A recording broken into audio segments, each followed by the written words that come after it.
Never underestimate the power of influence. What an important statement. The influence of those around us is so powerful. Many times we don't even realize we're being strongly influenced because it generally develops over an extended period of time. Peer pressure is an especially powerful form of influence because it is so subtle. If you're around people who spend all they make, chances are excellent that you'll spend all you make. If you are around people who go to more ball games than concerts, chances are excellent that you'll do the same. If you're around people who don't read many books, chances are excellent you won't read many books. People around us can keep nudging us off course a little at a time until finally, 10 years from now, we find ourselves asking, how did I get here? Those subtle influences need to be studied carefully if we really want our lives to turn out the way we've planned. Now, on this major point, let me give you 3 key questions to ask. This may help you to make a better analysis of your current associations. Here is the first question. Who am I around? Good question. Make a mental study of the major people with whom you most often associate. You've got to evaluate everybody who is within the circle of being able to influence you. So, major question, who am I around? Next question, what are they doing to me? That's a major question to ask. What have they got me doing? What have they got me listening to? What have they got me reading? Where have they got me going? What have they got me thinking? How have they got me talking? And how have they got me feeling? What have they got me saying? You've just got to make a serious study of how others are influencing you, both negatively and positively. Now, maybe the influence of all those around you is okay, but just ask yourself, it doesn't hurt to ask, who am I around and what are they doing to me? Now, here's the final question, is that okay? Maybe the people you associate with and their collective influence is okay, but then again, maybe it's not. All I'm suggesting here is that you take a close and objective look. Everything is worth a second look, especially the power of influence.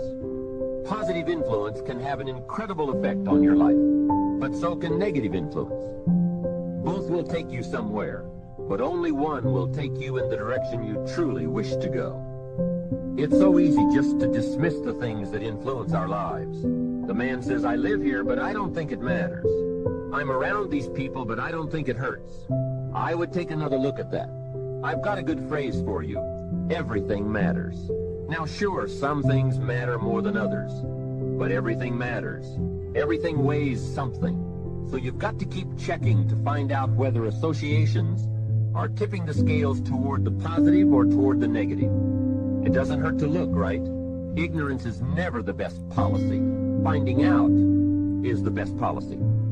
Remember, part of the purpose of this program is to get us to say, the days of kidding myself are over. I really want to know what I have become and what I am becoming. I want to know where my strengths and my weaknesses lie.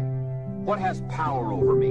What's influencing me? What have I allowed to affect my life? Perhaps you've heard the story of the little bird. He had his wing over his eye and he was crying. The owl said to the little bird, "You're crying." "Yes," said the little bird, and he pulled his wing away from his eye. "Oh, I see," said the owl. "You're crying because the big bird pecked out your eye." And the little bird said, "No, I'm not crying because the big bird pecked out my eye. I'm crying because I let him." Hey, it's easy to let influences shape our lives, to let associations determine our direction, to let persuasions overwhelm us, to let tides take us, to let pressures make us. The big question is, are we letting ourselves become what we wish to become? In this most important subject of association, here are some actions you may want to take. First, disassociation. You may, after a study of those 3 questions, who am I around, what are they doing to me, and is that okay, you may come to the serious conclusion that there are some people you just have to break away from. I'm not saying that it's an easy step to take, and it's not to be taken lightly. However, I am saying it may be an essential task. You may just have to make that hard choice not to let certain negative influences affect you anymore. Remember, it could be a choice that saves the quality of your life. The second action you may want to take is limited association. It could well be that you are spending too much time in a certain area of your life with a certain group of people. It's easy to put time and effort in the wrong place. The guy spends 3 hours at the ball game and 30 minutes listening to the sermon. See, that's called out of balance.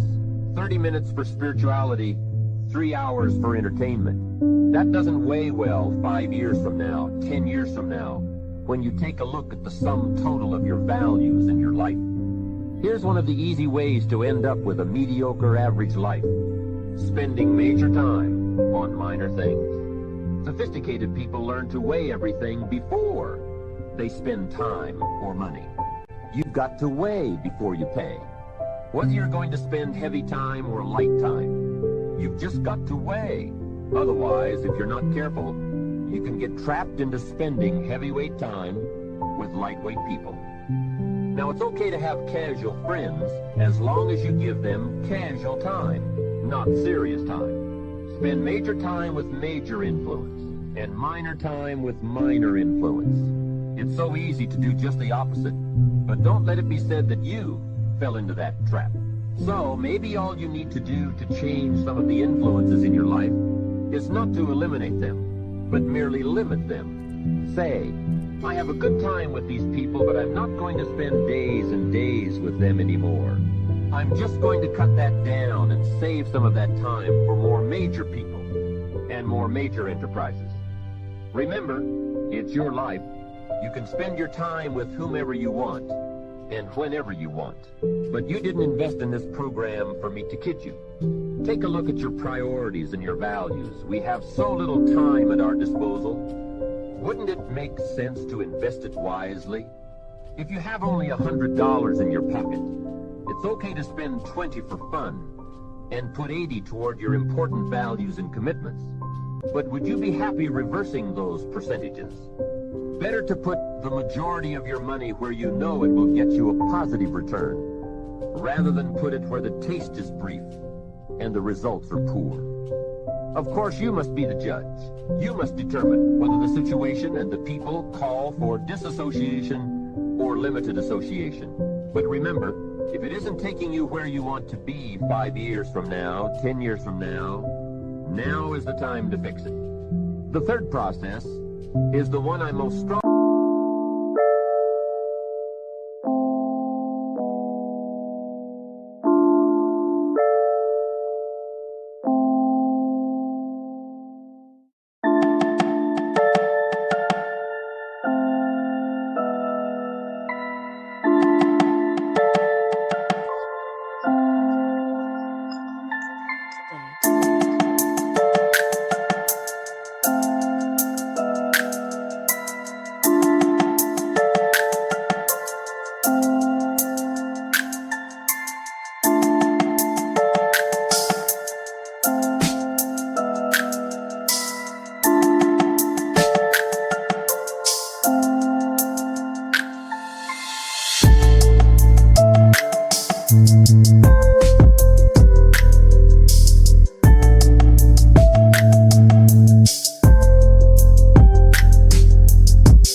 suggest you begin, and that is called expanded association. That is, spending more time with the right people, people of substance and culture, people who understand philosophy and discipline, people of accomplishment and character. Many years ago, Mr. Shoaff said to me, "Mr. Rohn, if you truly wish to be successful, you've got to get around the right people." Then he said, "It looks like in your present circumstances you're going to have to plot and scheme." And that was true. I had to plot and scheme to get around the right people. On some of those early opportunities I had to be around successful people, I would park my car a couple of blocks away. I knew that if they saw my car, I'd never get in. On more than one occasion, I got the question, "How did you get here?" To which I would respond, "Oh, someone dropped me off." And that was me dropping me off a couple of blocks away. Whatever you have to do it. Keep asking the question, who can I get around?